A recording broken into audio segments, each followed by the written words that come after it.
మనం రోడ్డు మీద చూసే కార్లు, కొత్తగా కొనుక్కునే వాహనాలు ఫ్యాక్టరీలో తయారవుతాయని మనకి తెలుసు. కానీ ఆ వాహనాలు జర్మనీ, జపాన్, దక్షిణ కొరియా వంటి దేశాలలోని భారీ ఫ్యాక్టరీల నుండి మన నగరానికి, ఆపై మన ఇంటికి ఎలా చేరుతున్నాయో ఎప్పుడైనా ఆలోచించారా?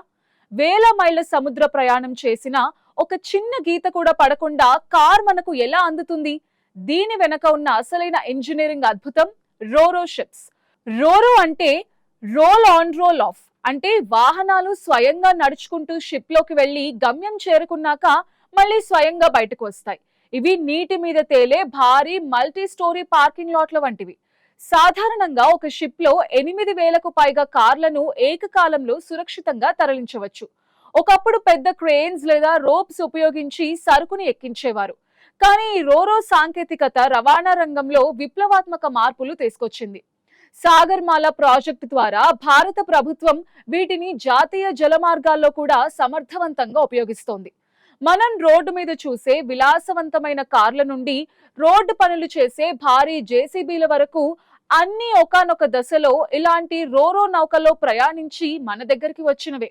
కంటైనర్స్ తో పని లేకుండా చక్రాలు ఉన్న వాహనాలను నేరుగా తరలించే ఈ వ్యవస్థ ఆధునిక వాణిజ్య ప్రపంచానికి వెన్నెముకగా నిలుస్తోంది. సముద్ర మార్గం ద్వారా వాహనాల రవాణా అంటే కేవలం ప్రయాణం మాత్రమే కాదు, అది ఒక క్రమబద్ధమైన ప్రణాళిక. ఈ ప్రక్రియ ఎలా మొదలవుతుంది, ఏ సవాళ్లు ఉంటాయి, ఈ షిప్స్ ఎలా పనిచేస్తాయన్నది చాలా ఆసక్తికరంగా ఉంటుంది. ఇంటర్నేషనల్ వాణిజ్యంలో కార్ల రవాణా అంటే అతిపెద్ద లాజిస్టిక్ సవాల్గా పరిగణిస్తారు. దానిని ఈ రోరో షిప్స్ చాలా తేలికగా, అత్యంత వేగంగా పూర్తి చేస్తున్నాయి. ప్రతి కారు ప్రయాణం వెనుక అద్భుతమైన టెక్నాలజీ వినియోగం కనిపిస్తుంది. వాహనాల తయారీ రంగం ఎంత వేగంగా అభివృద్ధి చెందుతుందో దానికి అనుగుణంగా రవాణా మార్గాలు కూడా మారుతున్నాయి. ఆధునిక ప్రపంచంలో గ్లోబల్ సప్లై చైన్ లో రోరో షిప్స్ పాత్ర అద్వితీయం. ఏ దేశంలో తయారైన వస్తువైనా నేడు మన ఇంటి ముందు ఉండటానికి ఇవే ప్రధాన కారణం. ఫ్యాక్టరీలో తయారైన కార్ పోర్టుకు చేరుకున్నాక అసలైన ప్రక్రియ మొదలవుతుంది. ప్రతి కార్ని క్షుణ్ణంగా పరిశీలించి ఎక్కడైనా చిన్న గీత లేదా డెంట్ ఉందేమో వీడియో ద్వారా రికార్డ్ చేస్తారు. స్టోరేజ్ ప్లాన్ ప్రకారం ఏ డెక్ లో ఏ స్థానంలో కారు ఉండాలో ముందే సాఫ్ట్వేర్ ద్వారా నిర్ణయిస్తారు. భద్రత కోసం ప్రతి కార్ ఫ్యూల్ ట్యాంక్ లో పావువంతు ఇంధనం మాత్రమే ఉంచుతారు, ఎందుకంటే ప్రయాణ సమయంలో అగ్ని ప్రమాదాలు జరగకూడదు. లోడింగ్ కోసం పోర్ట్ లో భారీ హైడ్రాలిక్ ర్యాంప్లను ఉపయోగిస్తారు. ఇవి ఎంత దృఢంగా ఉంటాయంటే దాదాపు 500 టన్నుల బరువును కూడా ఇవి సునాయాసంగా మోయగలవు. ఈ ర్యాంపుల ద్వారా స్టీవ్ డోర్స్ అనే నైపుణ్యం గల డ్రైవర్స్ వాహనాలను షిప్ లోకి నడుపుకుంటూ తీసుకువెళ్తారు.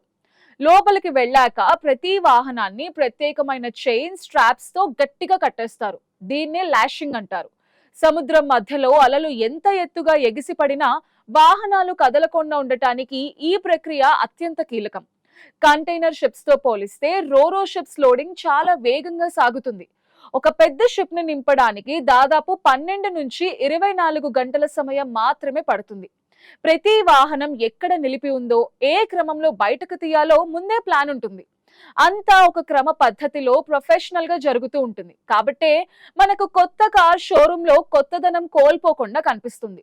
డ్రైవర్స్ నైపుణ్యం, లాషింగ్ భద్రత, కంప్యూటర్ ఆధారిత స్టోరేజ్ ప్లాన్ ఈ షిప్స్ ప్రత్యేకత.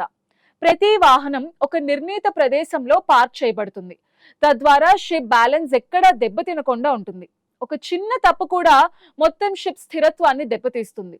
అందుకే అనుభవం కలిగిన ప్రొఫెషనల్స్ ఈ పనిని చాలా జాగ్రత్తగా చూసుకుంటారు. షిప్ లోపల ఉండే డెక్స్ మొత్తం మల్టీ లెవెల్ పార్కింగ్ జోన్ లాగా ఉంటాయి.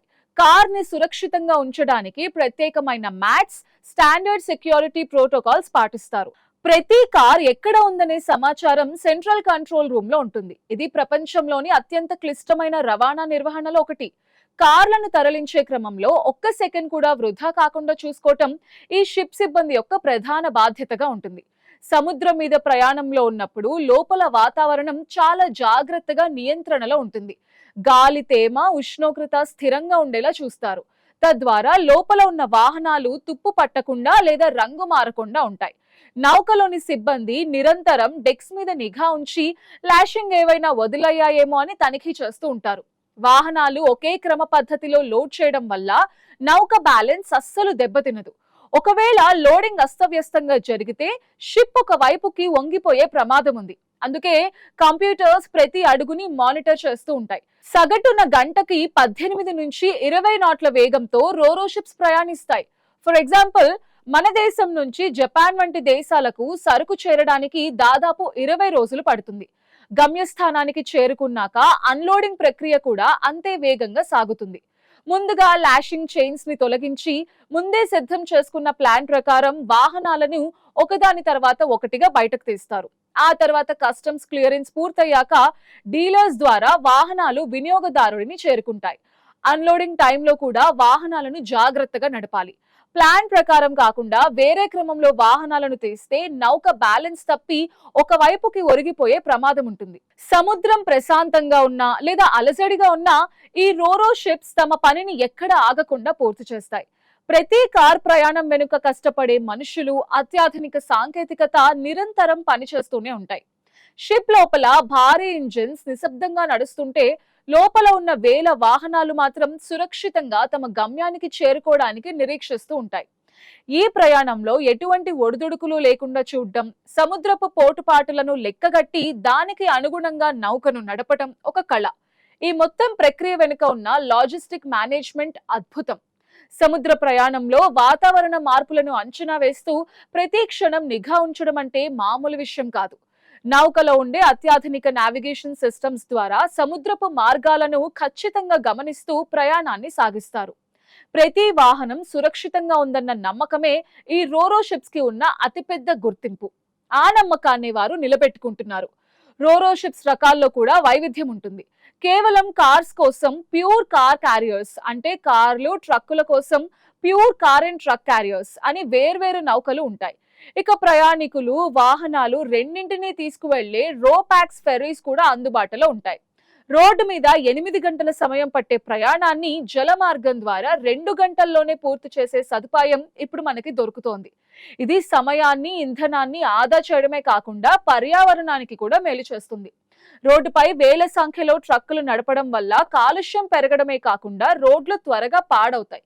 కానీ షిప్ ద్వారా ఒకేసారి వందల ట్రక్కులను తరలించడం వల్ల రోడ్ల మీద ట్రాఫిక్ తగ్గుతుంది.